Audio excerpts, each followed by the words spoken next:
Ahí estamos. Durante todo el año 2020 y durante este año, como les venía diciendo, fuimos impactados por esta pandemia, ¿no? Y que, como sabemos, hay muchas cosas que nos pasan a nosotros y pasan al resto del mundo. O sea, independientemente de que sea país de llamado primer mundo, o que sea un país como el nuestro que está arañando ahí para no caerse siempre, ¿no? Un país dependiente como el nuestro, que sea oriental, que sea occidental, hay procesos que se están dando que tienen que ver con esto, que nos habla por un lado de un sufrimiento, ¿sí? Un sufrimiento que es emocional, psicológico, subjetivo, y que indudablemente nos está llevando tiempo, ¿no? Y yo les decía, bueno, el poder ver qué otras cosas, que no son las acostumbradas, estamos empezando a construir, ¿sí? Para sostener y para llevar adelante nuestra vida cotidiana y para seguir generando espacios que tengan que ver con espacios de sanación, o diría Pillón, de reparación, ¿sí? Espacios de lo que llamamos la construcción colectiva de la salud mental. Nosotros, si yo sigo con la temática que venimos trabajando, que tiene que ver con comprender un poco lo que hace a los procesos grupales y demás, estos han sido impactados seriamente, ¿no? Por eso es importante reflexionar sobre esto, porque nos hace y nos pone en tensión aquello que hemos aprendido. Las escuelas de psicología social del país, de Uruguay y de Brasil, hemos estado trabajando y seguimos trabajando todo el tiempo precisamente acerca de el impacto en la formación, ¿sí?, de la pandemia, que ha generado, digamos, la necesidad de continuar estos procesos desde las plataformas virtuales, que no es lo que está, desde una cuestión no de elección, ¿no?, sino de una cuestión obligada por la situación, y donde el camino era, o hacemos esto a través de las plataformas virtuales, o nos quedamos desde una cuestión de adaptación pasiva, diríamos, sin poder seguir aprendiendo, ¿no? Son aprendizajes que sí tienen un costo, son dolorosos, pero la otra alternativa es peor todavía, porque es quedarse sin el proyecto, quedarse sin la posibilidad de poder seguir creando, de poder seguir construyendo esto que es la salud mental. Nuestro instrumento, el grupo, ¿sí?, ha sido puesto en tensión. Y para nosotros, como escuelas, todo, para vínculos, y para todas las escuelas estas de las que yo les hablo, e incluso para reuniones internacionales que hemos tenido con otra gente que trabaja en grupos en Europa, ¿sí?, ha sido un desafío continuar los procesos de formación desde las plataformas virtuales. Pero a la vez ha sido algo gratificante, porque nos ha podido permitir a todos seguir aprendiendo, ¿sí?, a ustedes seguir en la formación, y a nosotros también tomar este concepto, por ejemplo, el concepto de grupo, que hemos trabajado en primer año, que nosotros en segundo año volvemos sobre eso, ¿sí? Volvemos, ¿por qué? Porque es un instrumento, porque además, si la psicología social precisamente tiene que ver con entender esa relación que existe entre procesos sociales y subjetividad, ¿sí?, y los grupos en los que transitamos nuestra vida cotidiana, son esos mediadores entre la sociedad y nosotros, ¿sí? Entonces, estos grupos, todos, no solo los grupos de aprendizaje como el de la escuela, han sido impactados por esto. Entonces, poder seguir investigando, trabajando, aprendiendo, poniendo esta definición en tensión, ¿no? En tensión en el sentido de decir, bueno, definimos los grupos de esta manera, ¿no? Si ustedes se acuerdan, por ahí la tengo la definición más toda pipí cucú, ¿no? Pero decimos conjunto restringido de personas unidas por constantes de tiempo y espacio, articuladas por su mutua de representación interna, que se propone de manera implícita o explícita una tarea que constituye su finalidad, interactuando a través de complejos mecanismos de asunción y adjudicación de roles. ¡Bárbaro! En la presencialidad, ¿sí? Sabemos, decimos constante de tiempo y espacio. Perfecto. ¿Cómo han sido impactadas esas constantes de tiempo y espacio en estos tiempos? ¿Sí? Que nos desencajaron, nos desacomodaron.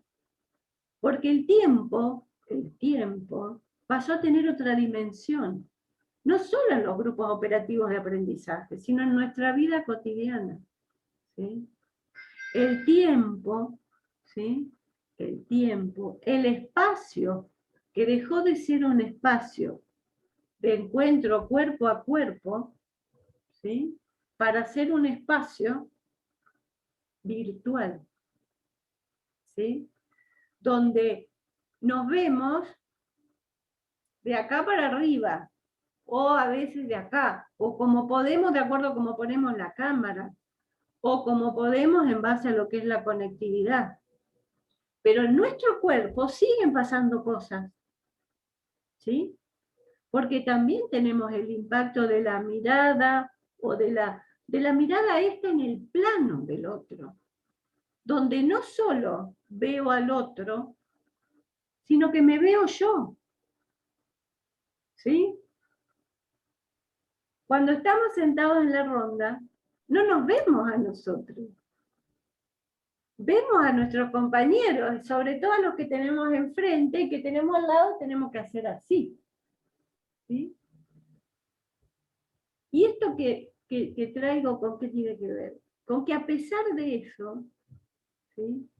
Y con esa limitación, es posible seguir aprendiendo. ¿Sí? Dimos el ejemplo, o damos el ejemplo, y yo esto por ahí, cuando teníamos las discusiones y hablamos, porque uno decía, bueno, pero no se puede, no se puede, no se puede. De alguna manera hay que poder. ¿Por qué digo de alguna manera? El Pichón Rivière damos el ejemplo de que cuando le sacaron los enfermeros del hospital psiquiátrico, agarró los pacientes que estaban en mejores condiciones y trabajó con ellos para poder trabajar con el resto de los pacientes. ¿Sí? No es que se tiró en la cama, se arrancó los pelos, dijo, me voy, no se puede trabajar más porque no tengo... No. Entonces, trabajamos siempre en un contexto que nos interpela, que nos limita, que nos pone en tensión nuestras herramientas, ¿no? El año pasado fue muy importante poder seguir, y este año también, con estos vaivenes en los que nos tiene también la pandemia, ¿sí? Que cierra, que abre, que podemos hoy, que mañana no podemos, con la incertidumbre. Pero si quedamos solos con la incertidumbre, con el vaivén, sin la posibilidad de tener un espacio, que en este caso es un espacio virtual, un espacio de una plataforma y demás, quedamos en la absoluta soledad. ¿Sí? Entonces, como yo por ahí le decía a Ceci, por ahí se puede estar de otra manera.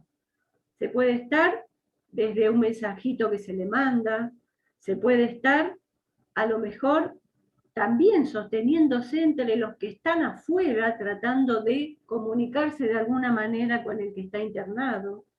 ¿Sí? También la gente que trabaja en salud ha aprendido muchas cosas y sabe la importancia de acompañar a los que están internados y no pueden ver a sus familiares. ¿Sí? Pero digo, nos interpela nos pone en una situación donde aquello aprendido no es a lo que podemos apelar. Entonces, esa definición que nosotros tenemos de grupo sigue vigente, porque es importante mantener, por ejemplo, esas constantes de tiempo-espacio, diferentes, ¿no? En esta formación, por ejemplo, es encontrarnos en ese horario acordado, poder estar, poder vernos, poder en la medida de todas las posibilidades tener las pantallas encendidas, ¿sí? Y poder trabajar, ¿sí? Eso es parte del encuadre, pero también es parte de lo que, como el encuadre, ¿para qué está? El encuadre está para sostenernos, ¿sí? El encuadre está para ayudarnos a llevar un proceso, sea el cual sea, ¿sí? Y ese encuadre nos limita, pero también nos permite. Entonces, nosotros decimos, bueno, la psicología social tiene una concepción del sujeto, tiene una concepción de lo grupal. Y esa concepción de lo grupal es la que nos ha servido y nos sirve para seguir trabajando en este aquí y ahora. Y es importante también tener en cuenta que no siempre que se habla de grupo, estamos hablando de lo mismo o nos estamos posicionando de la misma manera, ¿sí? Y esto yo creo que es algo que vamos a ir trabajando en estas clases, que hoy lo empezamos a trabajar, y que hay un posicionamiento de la psicología social en cuanto a la cuestión grupal, y por eso la toma como algo esencial, porque es esencial para la constitución de la subjetividad, ¿sí? No es como por ahí planteaba Freud, que para Freud era, digamos, algo en un punto secundario, ¿sí? Donde la dicotomía, el dualismo entre individuo y sociedad, ¿sí? Había como un enfrentamiento. Por un lado estaba el individuo, por otro lado estaba la sociedad. Y nosotros lo que decimos, o lo que dice Pillon, la psicología social, es precisamente que es en esa relación que se entienden las cosas, ¿sí? Por eso no es una psicología centrada en el individuo o centrada en el grupo, sino que tiene que ver precisamente con esa relación dialéctica, que es una relación fundante. Y ustedes estuvieron hablando bastante de la dialéctica, bastante tiempo. A veces es difícil pensar desde la dialéctica, pero ya en la definición esta de Pillon está presente la dialéctica. ¿Y saben por qué? Por ejemplo, él habla de organizadores internos, ¿sí? ¿Qué quiere decir con organizadores internos? Necesidad, objetivo, tarea y mutua representación interna. Que eso es lo esencial, ¿sí? Cuando ustedes vieron dialéctica hablábamos de las causas internas y las condiciones externas. Las condiciones externas, ¿cuáles son? Espacio-tiempo, por ejemplo, que no por eso dejan de ser necesarias, ¿sí? Pero lo que va a constituir al grupo tiene que ver precisamente con eso que es interno y que se va gestando y que forma parte de su esencia. La mutua representación interna y necesidad, objetivo, tarea. Esos son organizadores internos. Por eso, el año pasado, cuando hablábamos de grupo y hablábamos de serie, decíamos que en la serie compartían, por ejemplo, un tiempo y espacio común. Pero, ¿qué no había? No estaban esos organizadores internos. ¿Sí?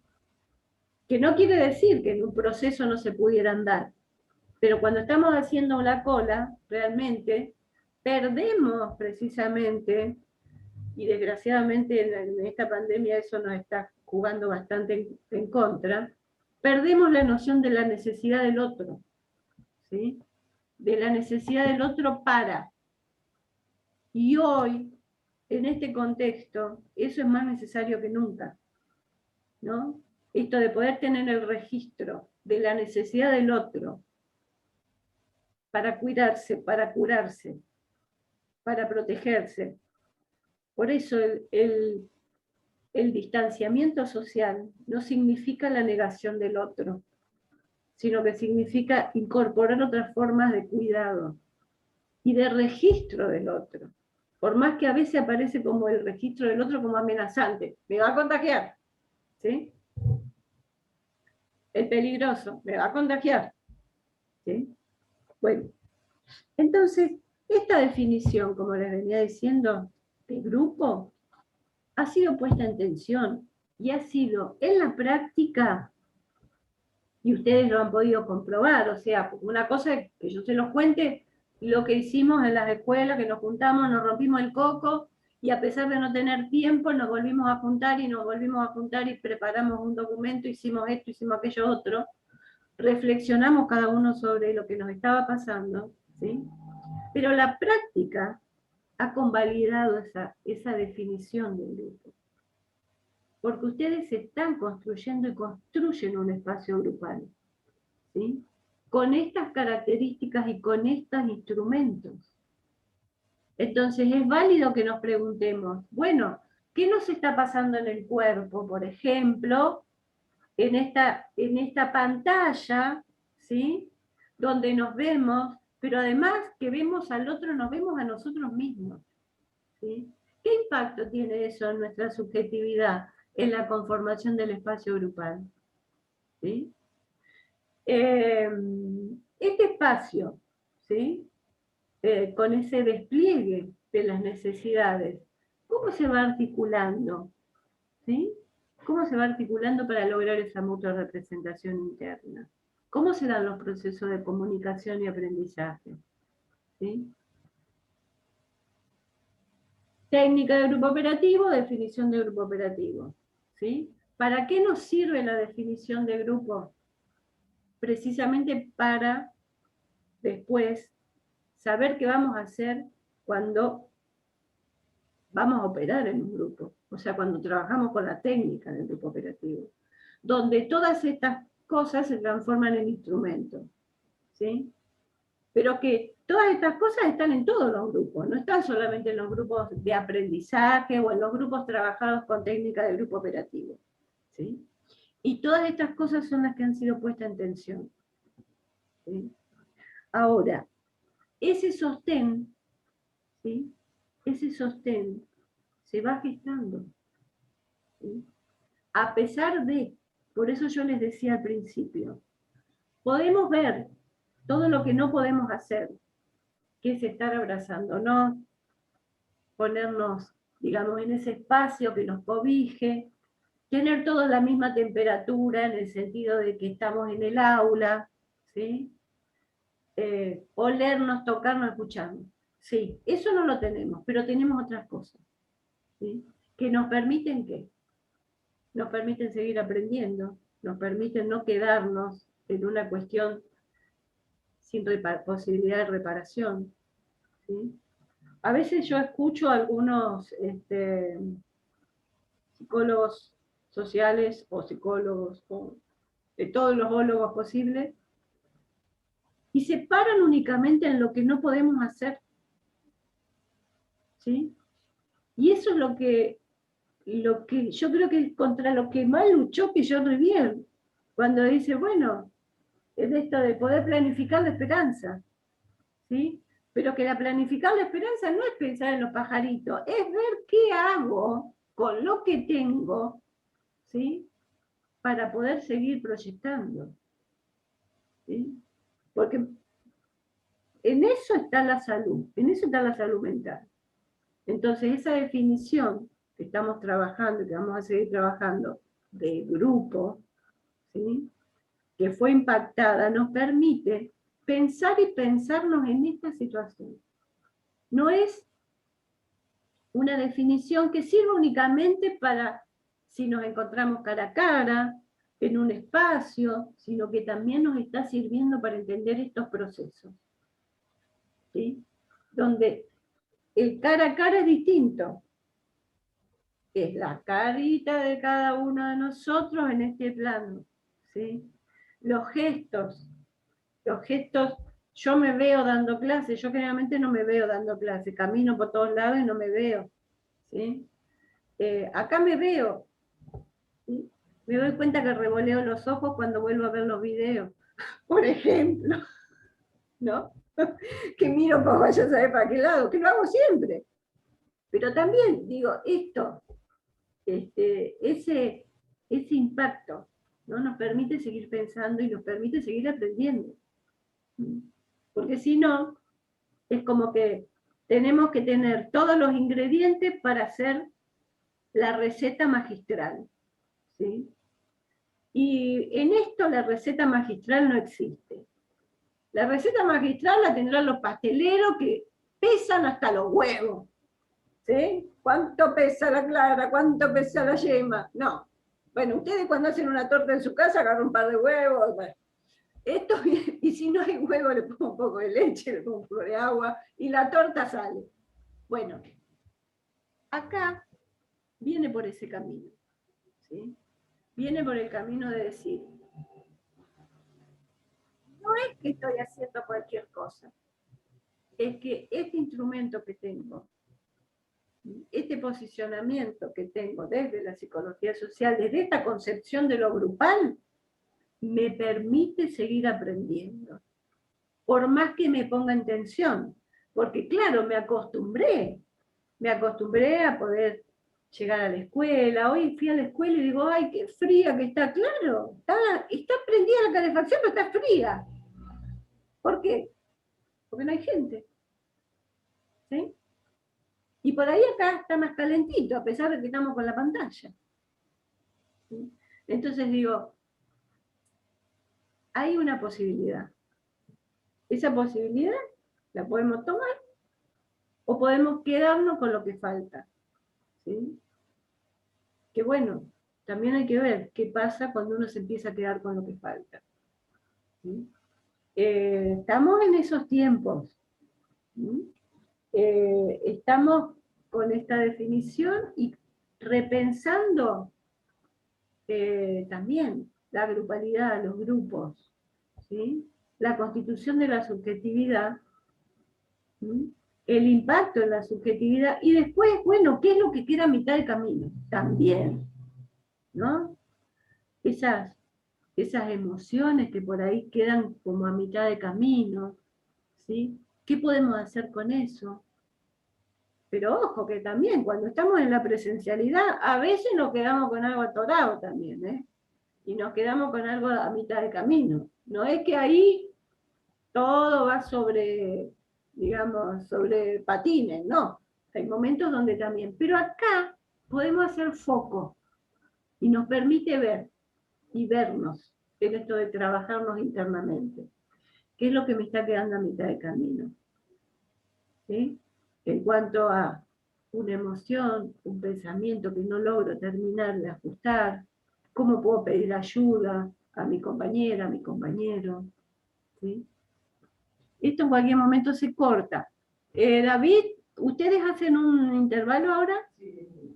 10 minutos de intervalo cuando se corta. Yo como para decir algo coherente antes que se corte, porque si no, me quedo ahí. que, que esa es la otra. Se está, dice, menos de un minuto me queda. Bueno, si pueden ir pensando alguna pregunta antes de que se corte o para cuando volvamos dentro de 10 minutos también. ¿Sí? ¿Por qué es importante poder ver esto? ¿Sí? Porque es importante valorar lo que se está construyendo en estas condiciones. Cuando uno tiene todos los ingredientes y tiene todas las cosas a favor, es fácil que el postre salga bien. Ahora, cuando hay que hacerlo así, ¿no? Cuando los ingredientes están más escasos, o cuando nos cambiaron los ingredientes de golpe,